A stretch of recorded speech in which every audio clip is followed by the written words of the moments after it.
The pickup line hummed with the ordinary. Phones, keys, a murmur of voices. Robert Hale eased his black sedan into the queue and checked his watch out of routine. He had meetings later, always meetings, but he never missed picking up Ethan. It was a small promise among many that kept him steady. Ethan, 7, usually emerged from the school gate like a small comet. Hair wild, uniform rumpled, grin ready. Today, Robert expected the same. Instead, beneath an old oak, he found a different scene. Ethan sitting on the curb, dirt on his knees, a smaller boy curled next to him with bare feet and wet cheeks. A cluster of kids stood nearby, their whispers sharp and small. Robert's first thought was irritation. Someone had upset his son. He moved closer and saw Ethan holding out one of his sneakers, laces loose, offering it to the barefoot boy, as if it were the most natural thing in the world. "You can have them," Ethan said, voice steady. "They're too big, but they'll help." The smaller boy, Marcus, hesitated, and then let Ethan guide his foot into the shoe. The teasing stopped. A teacher watched and said nothing. Ethan finished tying the laces with clumsy fingers and patted Marcus's back. Robert felt a flicker of something he didn't expect. Pride wrapped in a strange embarrassment. He had built his life on rules that rewarded strength and concealed softness. He had expected to teach Ethan those rules. Instead, he watched his son give what he had, literally away. Ethan looked up and saw him. "Dad," he called, running over as if this were ordinary. Marcus's shoes ripped. "My PE shoes are fine. I said he'd use mine until his mom got him fixed." A woman with tired eyes approached, voice breaking when she thanked them. "I've been trying to fix them," she said. "I didn't want him to say." Robert felt the word pride shift under his feet.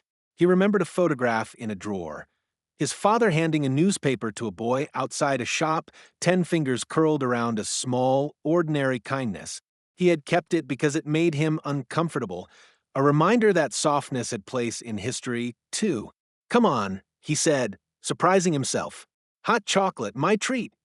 They walked to a cart that sold cocoa and conversation. Marcus sipped slowly, the steam misting his face. Ethan chattered about school, about a science project, about the rules of a video game. Robert listened, and for once he did not translate every story into a lesson about winning. That night, Robert opened his desk drawer and put the old Polaroid on top, where it could be seen. The morning after, he left a note on Ethan's pillow, "Proud of you." The handwriting was simple, the words plain, but Ethan tucked the paper into his lunchbox like a badge. Small changes followed. Robert kept an extra pair of shoes in the car. He swapped a blazer for a sweater sometimes, attended a school event without thinking about what calls he'd miss. At work, he scheduled monthly volunteer time for staff, not for press, but because it felt right. He sent the email with a hand that trembled in a new way. Robert drove to the office that evening and sat in the glass-walled conference room as if someone had swapped his usual agenda for a new one. He had been a man who scheduled every minute down to the breath. Now the breath between affairs felt conspicuous. He called his assistant and asked her to hold his afternoon meetings for the next 2 weeks. He wasn't committing to anything dramatic. He didn't want a headline. He only wanted to be the kind of father who arrived when he said he would. At home, the house felt different. Expensive things inhabit a certain silence, he thought, the hush of objects that have no stories. He wandered through rooms, noting the neat lines of furniture, the art he had acquired because it signified taste, the bar that had been stocked more as a prop than for pleasure.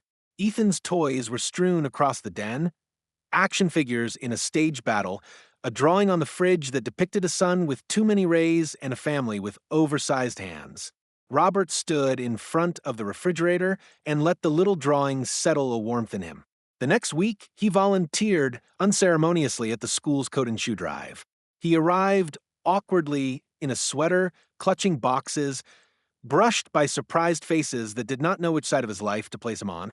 An elderly parent thanked him, and he noticed how his name dropped from lips like it had some value beyond the ribbon of money it usually carried. He moved boxes, lifted bags, sorted sizes. He listened to stories about broken zippers, about a child who cried when their boots split in half, about how one pair of shoes could mean the difference between soccer practice and staying home.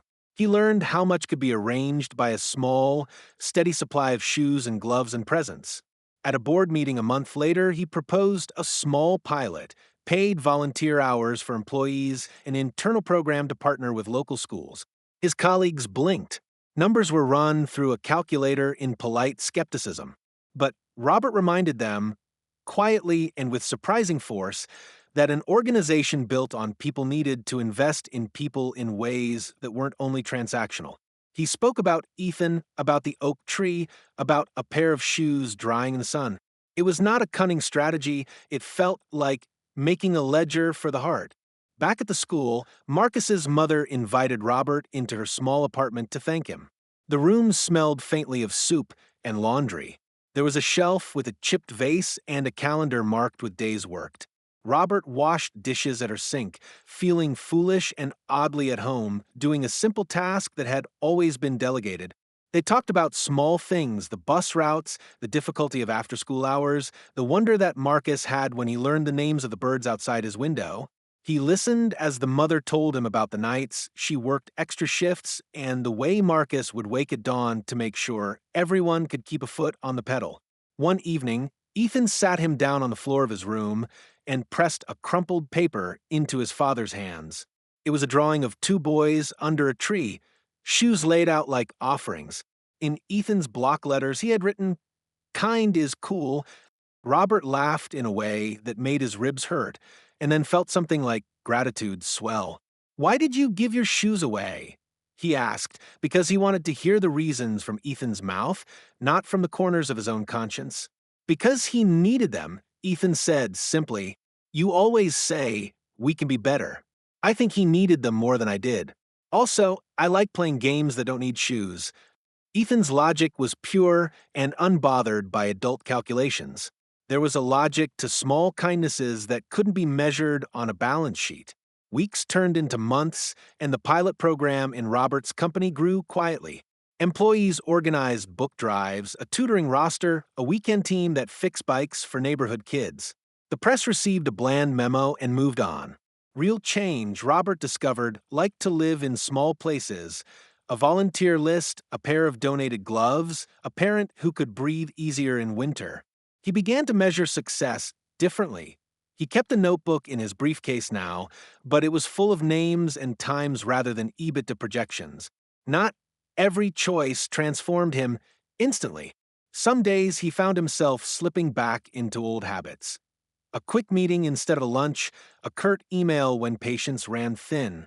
But the changes held shape like habits being formed. They were small, stubborn human things. He found satisfaction in showing up to school events unscheduled, in helping Marcus learn to tie a shoe in a way that didn't feel performative. Sometimes people in his social circles poked gentle fun, "So, when did you become the charity guy?" And Robert would smile without resisting. He had privately stopped needing the approval of the polished world. Instead, he wanted to answer Ethan when his son asked why someone was hungry, why another child had no shoes, why some mothers worked two jobs. He wanted to point to answers that included action and hands rather than statements and bank transfers. Years later, at Ethan's graduation from high school, Robert walked down the aisle as the father of a young man who had not only learned arithmetic and rhetoric, but had learned what it meant to be present. Marcus sat in the crowd, grown and steady, a man who had once been a barefoot boy beneath an oak. Robert's eyes filled with tears then, but they were the kind that come from long practice, years of small corrections, of being willing to be softened by a child's decision to give his shoes away. On the drive home from graduation, with the sun lowering the world into gold, Robert and Ethan spoke about futures that were larger than boardrooms. Ethan wanted to study environmental science. Robert wanted to be there for the first lecture, for the first field trip, for the first awkward job interview. He would still negotiate deals and close contracts, but he now measured the day also by the number of people he'd listened to, the small acts he'd done without announcement. Under the oak tree years earlier, a pair of shoes had dried in the sun like a small, patient promise. The promise had been fragile at first, a child's instinct. But it proved durable, spreading in circles outward until it reached a man who had forgotten how to let kindness alter his plans. The millionaire did not lose anything he valued in the exchange. He gained, instead, a deeper account of what it meant to be wealthy. Someone with enough to share and enough humility to learn from the generosity of a 7-year-old. He had not lost power or purpose. He had widened the measure of his life. A child's small kindness had taught him to count what mattered differently, and he never stopped counting.